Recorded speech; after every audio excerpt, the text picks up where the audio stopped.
Hi, this is week 4. I'm Kristen Ayers.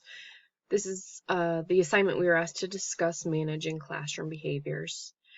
The first thing we were asked to talk about was the difference between rules and procedures. I actually did a lot of outside research this week. For some reason, I don't know why, but I found quite a few articles actually that really pertain to this topic that I found interesting. So a few of those had talked about how basically they described rules as set for an undesirable behavior that also has set consequences, while procedures are more just expected classroom behaviors. Some examples, rules are always be kind to others, always look after each other, always listen. Those are just expected, of course. If you don't do those, there are consequences. They talked about making sure that the students know what the consequences are, from, a verbal warning to going to the principal's office to calling parents, whatever it may be. And really discussing those and making sure they understand what those are. Being fair and consistent when, following the rules and helping the students remember to follow the rules. Make sure it's posted in a noticeable spot. The consequences also need to be realistic and also be progressive, if the rule is repeatedly broken.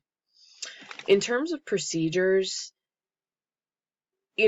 procedures are more of just the structure of day-to-day things. So, how students turn in work, how they get the teacher's attention. Do they raise their hand? Do they go up to the desk? That kind of thing. And just getting those ideas, in the student's head is important. In terms of helping lower achieving and higher achieving students succeed, there was an interesting article I found by John Cohen. He was writing about Finland schools and how Finland schools are have some of the highest marks on a lot of worldwide scorings for students, and they go to school 400 hours less than most Americans do in a year. And the article was just kind of like, why?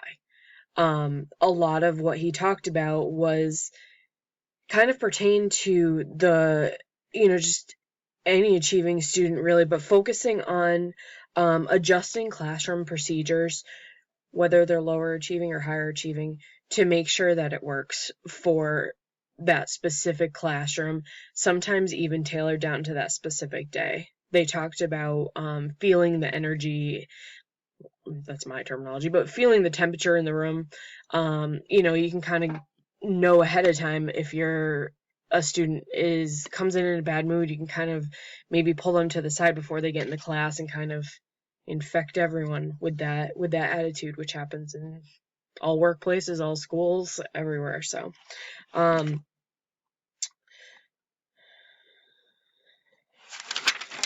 other strategies for lower achieving students would be slowing down the pace of some of the assignments, really focusing on them, making sure you can kind of tell if there's a blank stare on the face sometimes. Multisensory instruction, drawing out different things, having labels for things, differentiated instruction, just really creating a new plan when you see a student struggling. Could be step-by-step instruction. It could be special homework on a specific thing. In terms of students that have higher abilities, it's, first off, something that kind of stuck out to me, I read in an article, it said, expect more out of them, which you do, but I don't know, I just never really thought about it on paper. So, really not holding them back is huge. Having them do research on projects, that's one I really liked. If you're working on something during the day, they're done, have them do additional research on it. Open-end prompts too. I think that's always a very quick, easy thing that students can really get creative with and really expand their vocabulary and just their thoughts on a topic. So that is what I had for this week. I hope everyone has a great week, and we'll talk to you soon.